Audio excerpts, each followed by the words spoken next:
Não é fácil fazer comunicação no setor público e é por isso que esse guia de sobrevivência existe. Põe logo seu óculos escuro porque a quinta temporada desse podcast vai abrir as cortinas para te iluminar com as melhores ideias de como fazer comunicação pública de verdade onde quer que você atue. Eu sou a Aline Castro, comunicadora idealista há um bocado de tempo. Você consegue saber mais sobre mim nas redes sociais, @Aline Castro Comunica, e também no site alinecastrocomunica.com.br. E se você é do tipo que adora um brainstorming, você não pode deixar de conhecer a Associação Brasileira de Comunicação Pública, a ABC Pública. É só você procurar nas redes sociais ou também acessar o site abcpublica.org.br. Espero que você venha ser idealista junto com a gente em breve. Bem, pessoal, chegamos ao episódio 51 do podcast. E claro que eu achei que seria uma boa ideia falar de ideias aqui no podcast, mais precisamente sobre inovação, que é um tema que já tem um tempinho que eu queria trazer por aqui. Isso porque o serviço público precisa se reinventar, né, pessoal? E eu particularmente acho que a comunicação é fundamental para que essas renovações, que são tão necessárias, aconteçam. Mas como é que a gente faz isso? Como é que a gente inova na comunicação? E como que a comunicação também pode ajudar a inovação? Bom, para iluminar o nosso papo de hoje, eu convidei duas mulheres inovadoras que eu admiro muito, é a Márcia Ditzel e a Michele Sulamita.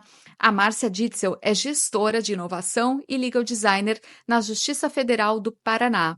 Ela é servidora desde 93, tem especialização em inovação e transformação digital e diversas formações em administração pública, jurisdição inovadora, linguagem simples e muito mais.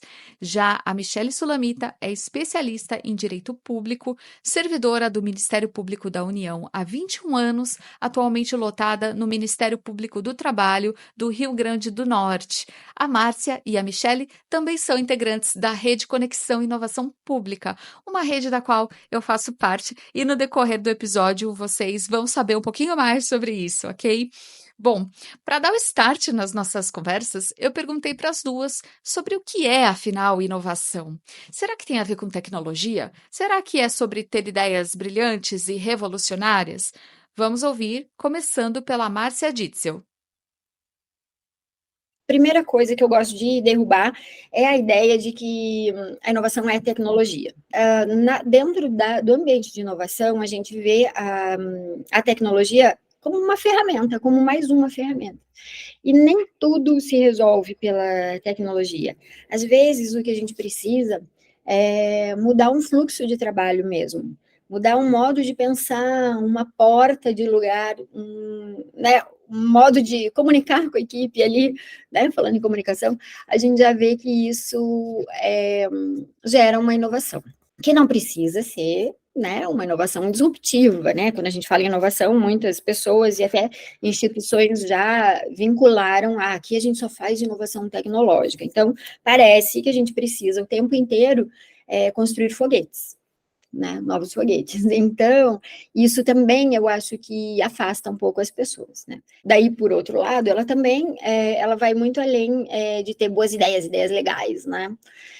Mas sim, usar a criatividade para resolver problemas antigos de uma outra maneira, né? Sobre ter essas ideias, mas também implementá-las, né? De maneira que ela crie um valor real, que ela melhore a vida de alguém. Então, eu sempre tenho alguém, sempre tenho uma pessoa. A inovação é sempre sobre pessoas. Né? Se não melhorar a vida de alguém, a gente brinca, né? Eu construí um robô que fala, que grita. Construí um robô que grita. Tá, qual que é a função? O que ele faz? Ele grita, né?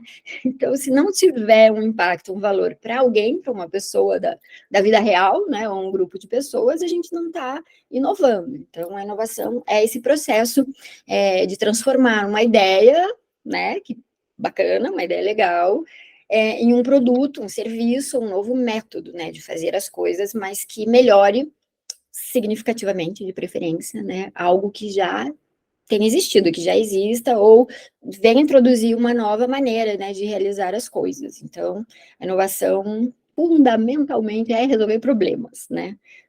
De um jeito, mas de um jeito que a gente não tinha pensado antes. Então, como que eu brinco, né? Também, como que a gente acha, como que a gente sabe que a gente inovou? Quando as pessoas falam, nossa, como ninguém pensou nisso antes? Como que ninguém, isso não existia já? A Márcia trouxe nessa fala inicial dela vários elementos que, de cara, a gente já pode conectar com a comunicação, né? O impacto para as pessoas, com certeza. A gente também só pode fazer comunicação para alguém. Então, esse ponto de resolver problemas tem muito a ver com comunicação pública, principalmente, né? Precisa ser o nosso foco, melhorar vidas, facilitar a compreensão e muito mais. Bom, antes da gente continuar esses assuntos, eu queria que vocês ouvissem a Michele Sulamita, porque o que ela disse complementa muito bem esse nosso papo inicial aqui. Inovação, ela traz uma mudança, uma transformação, e não necessariamente precisa ser algo grande, né? Muitas vezes a gente pensa assim, quando fala inovação, e vai mudar tudo. Não, às vezes pequenas mudanças, elas podem fazer grande diferença na vida das pessoas, trazer resultados excelentes, né? Eu acho que, para mim, inovação, vou dizer agora para mim, Michele Sulamita, inovação é a possibilidade da gente enxergar de forma melhor, de forma mais leve, com produtividade efetiva, entregas de valor, né? Um produto ou um resultado, no nosso caso de serviço público, que possa ser entregas efetivas para a nossa sociedade. Então, não necessariamente a gente precisa fazer grandes mudanças, mas pequenas mudanças que podem ser transformadoras, que podem fazer a diferença na vida das pessoas. E não só para a sociedade, mas para a gente também, servidor público, porque muitas vezes a gente pode inovar no nosso trabalho e tornar o nosso trabalho mais eficaz, mais leve, né? A gente pode contribuir para a qualidade de vida, a gente pode contribuir para o comprometimento, o maior comprometimento dos servidores com a instituição. A Michele falou 2 vezes em leveza, né, pessoal? Eu considero esse um atributo fundamental, assim, um atributo que o serviço público precisa de mais desenvolver. A gente está falando, quando a gente fala em leveza, a gente está falando de simplicidade, de ser mais visual, mais acessível. São tópicos que, nesse episódio, a gente não vai conseguir aprofundar, mas em breve eu prometo retomar aqui no podcast. Já tem alguns episódios no passado que a gente falou sobre isso, ok? Bom, o ponto que eu queria trazer agora é a relação da inovação com a comunicação. Como que exatamente isso se estabelece? Vamos ouvir a Márcia. A inovação, ela precisa da comunicação para ser disseminada, para ser compreendida, para ser aceita, né? Para ser entronizada nos órgãos também, né? Então, e por outro lado, a comunicação precisa ser inovadora para ela ser mais eficaz, né? Para ela alcançar novos públicos e os públicos antigos também, né? Para ela ser eficaz e se adaptar, né, às nossas mudanças, né? O desenho da nova comunicação pode ser uma boa parceria com os laboratórios de inovação para a gente procurar explorar novos formatos dentro do ambiente da inovação, dentro do ambiente do laboratório, né? Procurar novos formatos, novos canais, e daí porque essa comunicação ela está desafiando a gente a repensar as mensagens, a forma como a gente transmite as mensagens. Tem uma pegadinha, né, Aline, na questão da inovação comunicativa, né? Porque a gente pensa nela que ela precisa ser disseminada para ela ser compreendida, mas principal é que a alta liderança esteja junto, esteja dentro do laboratório e compre essas ideias e que fale, porque só vai existir esse formato. Porque senão vai parecer que é mais um comitê, mais uma ideia do Conselho Nacional de Justiça, ou, né, whatever, e que a gente criou um símbolo, ok, tá lá o escritório, né, de inovação, virou um departamento, e ok, toca a vida, e a gente continua fazendo os nossos projetos desalinhados ou descolados, né, da inovação, sem trazer inovação para a área estratégica, para as tomadas de decisão também e tudo. Como que eu imagino, assim, que a inovação seja mais comunicativa, com a liderança falando sobre inovação? 3 minutinhos, 2 minutinhos em cada início de reunião ou de evento, fala que existe, promove, né? A alta liderança precisa promover a inovação, antes de tudo. Né? Que é assim que as pessoas vão ver, isso é importante para a gestão, isso é importante para a minha instituição. Então, aí as pessoas vão procurar e vão realmente se engajar na comunicação. E se a gente não trouxer as pessoas, não adianta e-mail e nem mensagem, nem WhatsApp, que baste.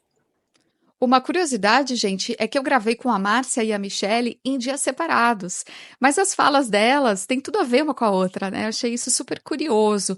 Esse ponto da comunicação para a liderança também foi trazido pela Michelle. Vamos ouvir.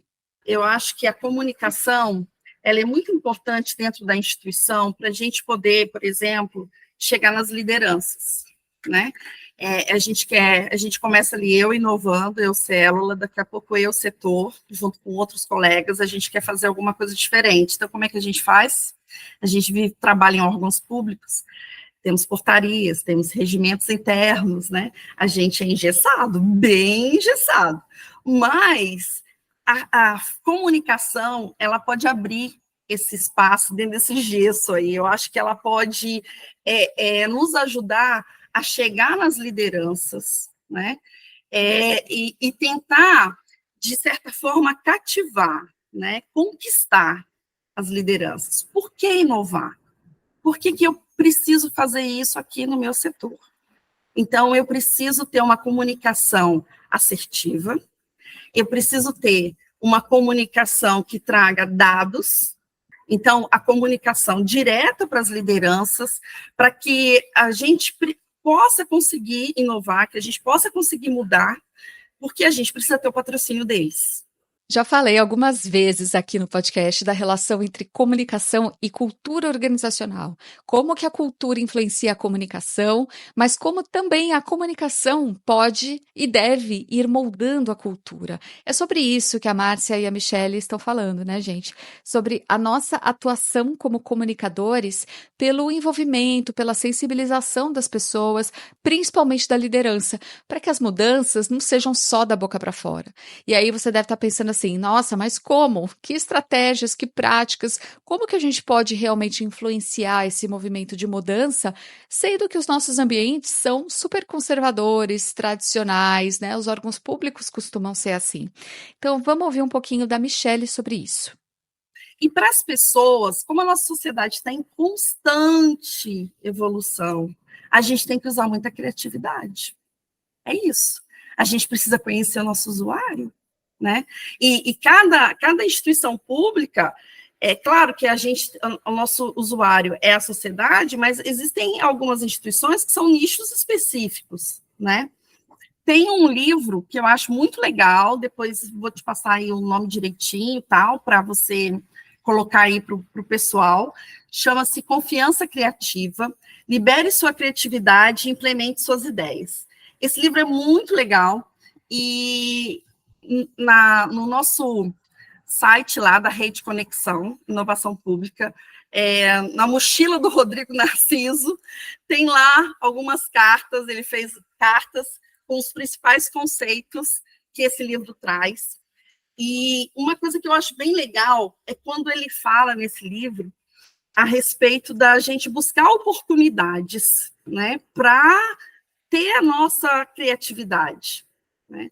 E quando a gente busca essas oportunidades, a gente está tendo empatia com o nosso público-alvo.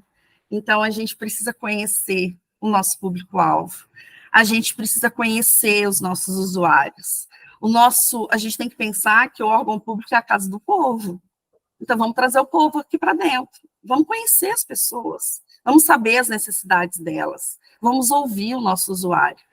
Eu quero já explorar mais essa coisa de trazer as pessoas para dentro das instituições. A Márcia vai falar sobre isso. Mas antes, vamos ouvir só mais um pouquinho sobre essa questão da liderança e um outro ponto-chave que a Michelle nos trouxe, que é a criatividade. A gente segue ouvindo a Michelle. Esse livro é interessante porque ele nos ajuda a perceber que todos nós somos criativos, né? Às vezes a gente pensa assim, não, eu não tenho ideia, 20 anos eu trabalho fazendo isso, gente, não consigo pensar diferente. Consegue. consegue, todos nós conseguimos. O ser humano é incrível, nossa mente é incrível, né? Eu acho que aí cabe às lideranças também motivarem as pessoas para que elas se sintam seguras. Então, a partir do momento que eu estou segura no meu ambiente de trabalho, de que eu vou dar uma ideia e eu não vou ser taxada como a chata, que quer mudar, que quer aumentar. Esse pessoal quer mudar, aumentar um monte de trabalho para a gente fazer. Não, gente, não aumentar o trabalho não, é facilitar, é melhorar, né? Então, as pessoas elas têm que ter confiança, né? Eu acho que a confiança no seu ambiente, segurança psicológica, que a gente ouve muito, né? Inclusive a Luana Faria, lá do Laboragov, ela tem umas palestras excelentes, tá, gente? Assiste lá no YouTube do Labora, fantástico, falando sobre essa questão da segurança psicológica. Eu acho que as pessoas, a partir do momento que se sentem seguras, se sentem motivadas, elas trazem, sim, ideias para o contexto, porque nada melhor do que elas estão ali há 5, 10, 15 anos fazendo um trabalho, atendendo as pessoas. Então, vamos ouvir, vamos criar espaços dentro da nossa instituição, espaços de ideias, traga a sua ideia. Adorei a ideia de criar um balcão de ideias.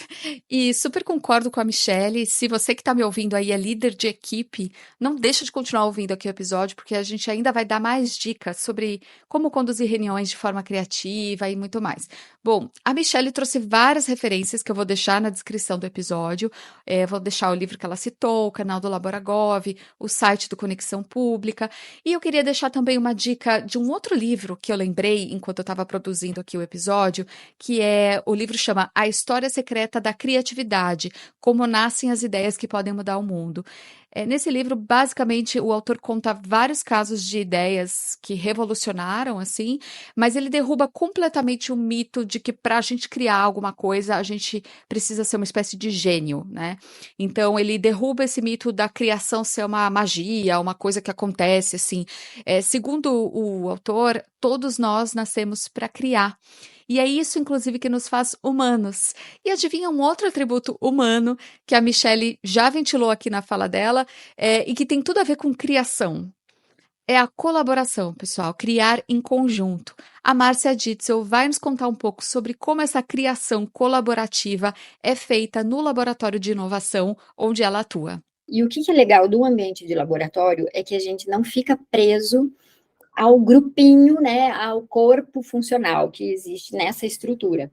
O laboratório de inovação, como que ele funciona? Ele trabalha com interdisciplinaridade, multidisciplinaridade. Então, a gente chama, e tudo sempre de forma muito horizontal, né, a gente chama as pessoas diretamente envolvidas nesse problema. E na Justiça Federal do Paraná, né, onde eu venho, né, onde eu trabalho, a gente tem isso como princípio. Então, sempre vai chamar. Então, se vai ser um projeto que envolva um determinado público, a gente chama pelo menos um representante desse público da sociedade para vir conosco para construir.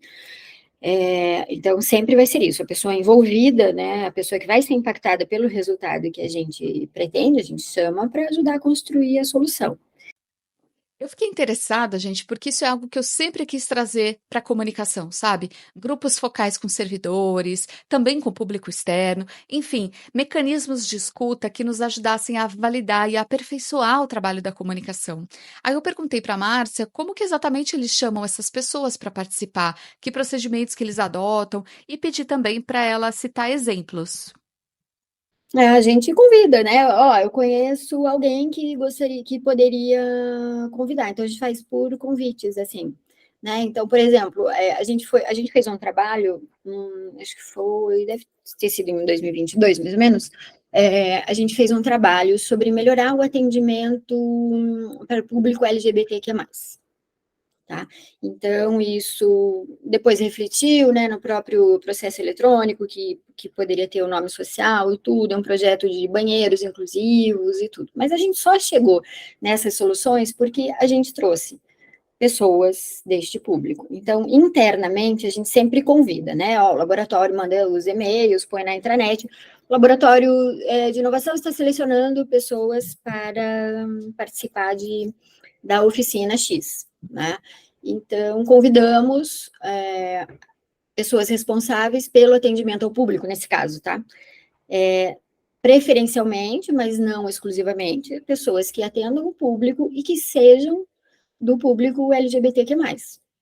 E foi bem legal, porque teve resultados muito bons. Aí também a gente chamou, então vamos convidar alguém da defensoria. Daí alguém do laboratório, alguém que já estava envolvido ali nesse projeto, conhecia, eu acho que era um defensor público, né, algum procurador.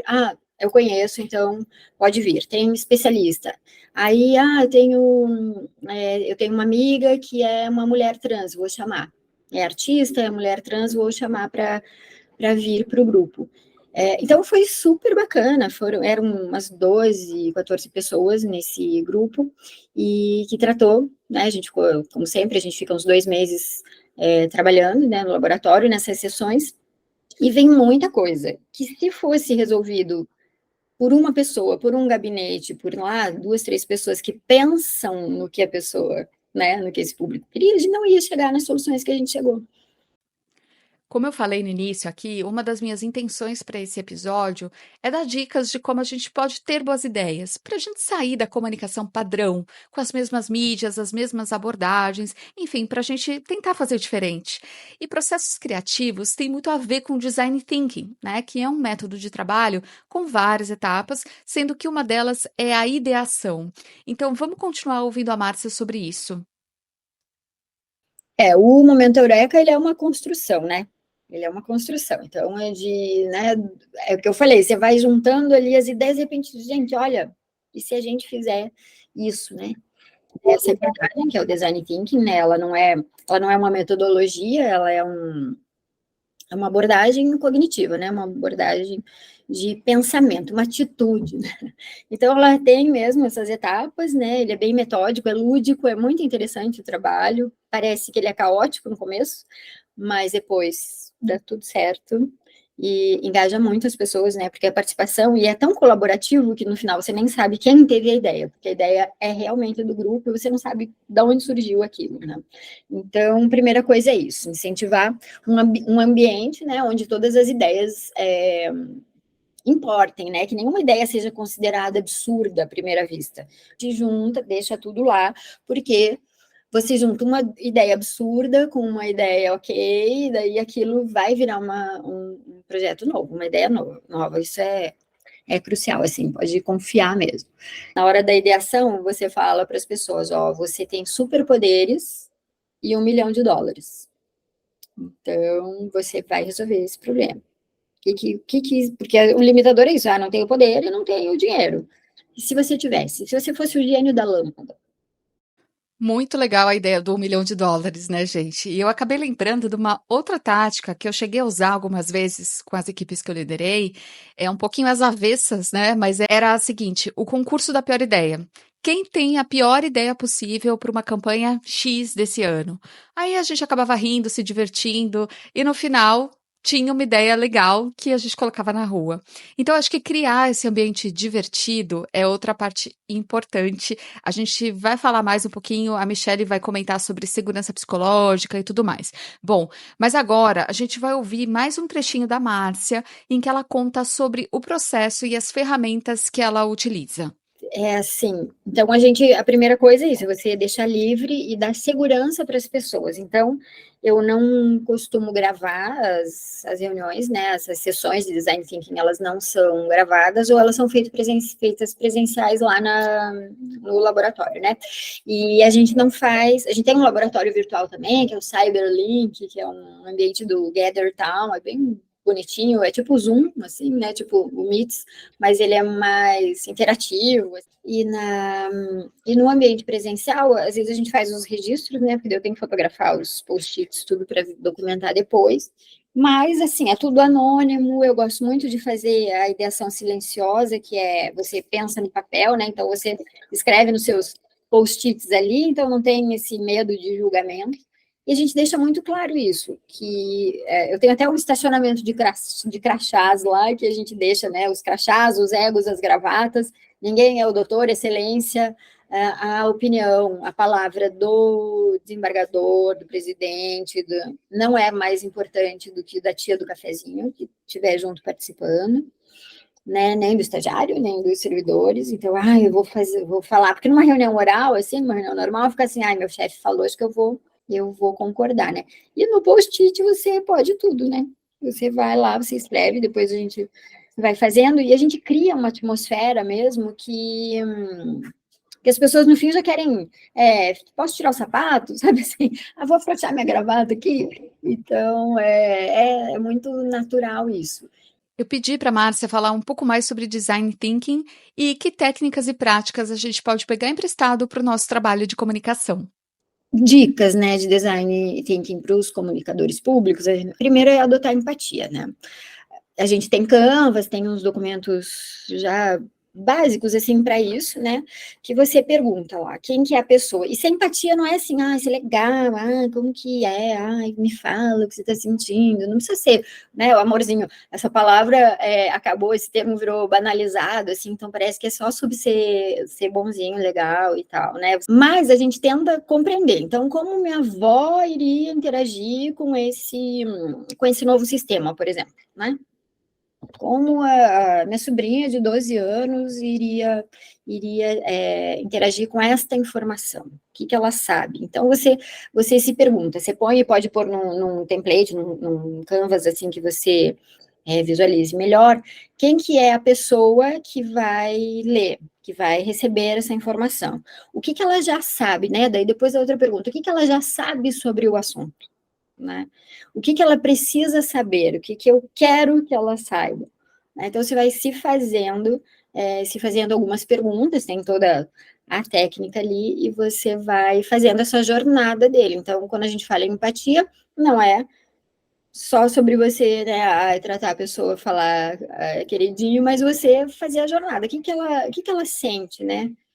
E daí, isso, né? Você pensa nisso, como que a minha avó iria entender esse juridiquês todo, ela iria entender a informação, o estagiário que chegou agora, né? Ele vai entender essa comunicação que é para ele. Então, a gente fez um trabalho, por exemplo, com estagiários anteontem, um trabalho grande, assim, foi bem bacana também, para a gente melhorar, né, a experiência deles na justiça. E veio umas respostas do tipo, me informaram sobre os meus direitos, mas muito mais sobre os meus deveres, sobre as minhas obrigações, e as minhas informações de direito, de como que eu tiro férias, como que funciona, porque tem várias restrições, assim, não me explicaram direito, eu recebi 2 informações de 2 pessoas, e eram diferentes entre si, e eram incompletas, né? Então, são essas nuances, esses detalhes. Para a gente perceber esses detalhes, a gente precisa fazer perguntas, como a Márcia já comentou. Mas como fazer isso na prática? Quantas pessoas a gente tem que entrevistar? Será que vale aplicar um formulário, por exemplo? Fase de pesquisa para entendimento do problema, eu gosto de fazer também uma fase anterior à sessão 1, que eu chamo da sessão 0, da fase 0, que é a pesquisa, né? Então, mesmo durante ali no Design Thinking, a gente vai fazer esse momento de imersão no problema, então a gente vai para todas as certezas, as dúvidas e também as suposições que a gente tem sobre aquele problema, mas antes eu gosto de fazer uma pesquisa mesmo, e essa pesquisa não costuma ser, eu nunca fiz uma pesquisa científica e nem quantitativa, ela é sempre qualitativa, o que importa é você fazer boas perguntas para pessoas diretamente envolvidas, porque senão você vai ter respostas muito de sim ou não, de número, né? Então, você fala, né? Você gosta de chocolate? A pessoa, gosto. É isso, a pessoa responde que sim ou não, que ela gosta ou não gosta, mas na hora de experimentar mesmo, de você ver ela interagindo com aquilo, é que você vai ter certeza que ela vai. Então, por exemplo, se você for perguntar, você entende os textos da justiça? Entendo. Mas daí, e pode ser até para o nosso público interno, né? Você lê e-mail? Sim, não, às vezes, mas você vê que daí na prática a pessoa está deixando os e-mails os institucionais mesmo para o fim do dia, que nunca vai dar tempo, Então, são várias, né, várias coisas. Então, quando você faz perguntas abertas e você se interessa pelo que a pessoa tem para responder, você faz descobertas, assim, incríveis, né? Então, você pode entrevistar. Geralmente, a gente consegue, no máximo, 50 respostas, né? De 35 a 50 respostas. E eu mando para muita gente, né? A gente faz, eu mando lá para, 200 pessoas, não mando também muito, mas eu já sei que ali, se eu vou mandar o questionário para 100 pessoas, ou então, por exemplo, nosso grupo é de 10, tá? A gente tá num time de 10 pessoas, cada um tem a missão de entrevistar no mínimo 5, né? De mandar essas perguntas abertas que a gente formula lá para 5 pessoas. Essa atividade de escuta com certeza é fundamental para a comunicação e para a inovação. Agora, tem um outro ponto que a Michelle Sulamita levantou que eu acho importantíssimo, e por pura sincronicidade, nessa semana em que eu estou editando esse episódio, no grupo de WhatsApp do Inovação Conexão Pública, teve um colega que publicou um artigo, que eu vou deixar também aqui nas referências, que fala sobre pressa. Como que quando a gente está sempre com pressa, né, como isso atrapalha demais a nossa capacidade de criação, porque gera respostas superficiais, muitas vezes a gente não vai exatamente ao encontro do que as pessoas realmente estão precisando, porque a gente não amadureceu ali qual é o problema. E, além de tudo, quando a gente está com pressa, a gente não faz a coisa de uma forma colaborativa. Normalmente, a gente faz a coisa de uma forma muito mais autoritária, né? A gente pula a etapa da colaboração. Então, acho que vale a pena a leitura desse artigo, mais uma referência que vai estar aqui na descrição. Mas bora ouvir a Michelle, então, sobre 2 pontos bem importantes que estão ligados a isso. O ócio, a gente precisa não fazer nada. O ócio criativo é muito importante. A gente tem o nosso momento ali parado. Isso também é saúde mental. Isso também é uma coisa que precisa ter atenção dentro das instituições. Isso faz parte da comunicação. As pessoas têm que se sentir seguras para dar ideias, mas elas também precisam estar bem. Porque se elas não estiverem bem, se elas não se sentirem pertencendo àquela instituição, para que eu vou dar ideia? Para que eu vou ser criativo? Mais uma missão para liderança e para comunicação, né, gente? Investir esse pertencimento, que com certeza é fundamental. Bom, a gente já vai para o resumão do episódio, mas antes eu queria que vocês ouvissem os conselhos finais das nossas queridas entrevistadas, Márcia Ditzel e Michelle Sulamita. Eu posso dizer que comecem pequenos, né? Que sejam simples, que sejam diretos e que sejam humanos, né, acima de tudo. Então, que essas reflexões aí instiguem, né, inspirem as pessoas a novas formas de pensar, né, de pensar e agir. A gente não precisa ter uma plaquinha no nosso órgão, laboratório de inovação. A gente não precisa ter um normativo regulamentando a inovação dentro do órgão. Claro que se tiver, é ótimo, mas a gente pode inovar no dia a dia.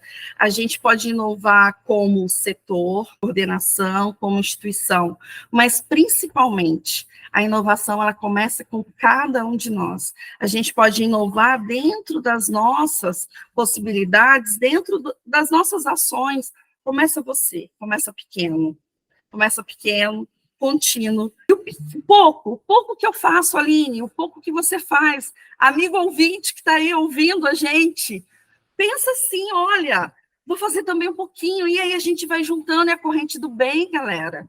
É a gente se juntar, cada um fazendo um pouco, esse pouco vira muito. E esse muito faz a diferença na vida das pessoas.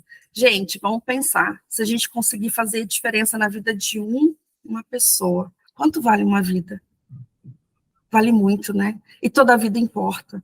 Então, é importante pensar nisso. E isso é que me dá motivação.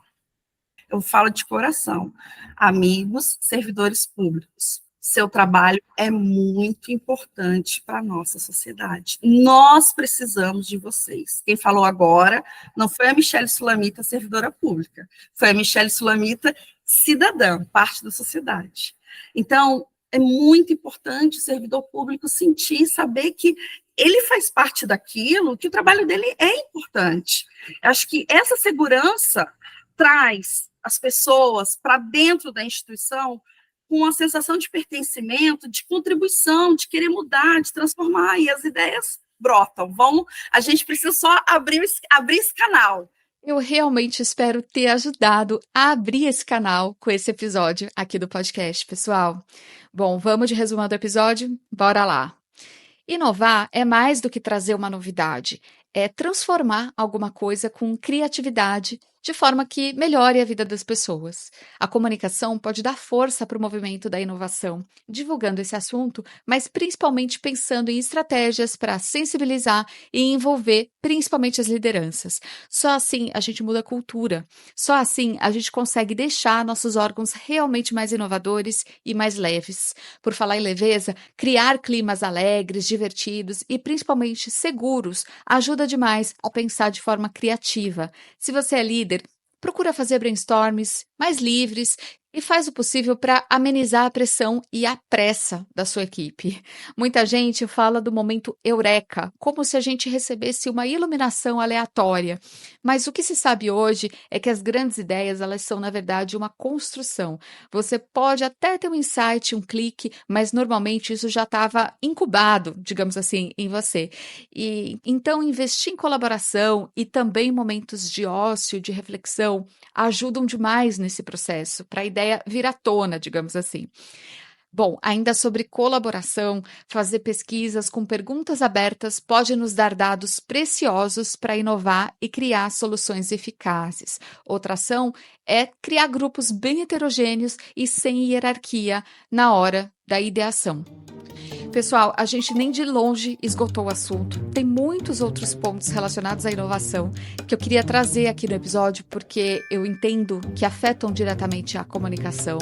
Eu queria, por exemplo, falar sobre gamificação, sobre linguagem simples, mas vai ficar para uma outra oportunidade. Se você tem um outro tema dentro desse universo que você queira ouvir aqui no podcast, ou pode também ser de outro universo, não tem problema, é só falar comigo lá no @AlineCastroComunica ou no site alinecastrocomunica.com.br. Agradeço demais sua audiência, agradeço demais as nossas entrevistadas, Márcia e Michele. Dou parabéns ao trabalho que vocês realizam. Muito obrigada pelas nossas conversas, que foram incríveis.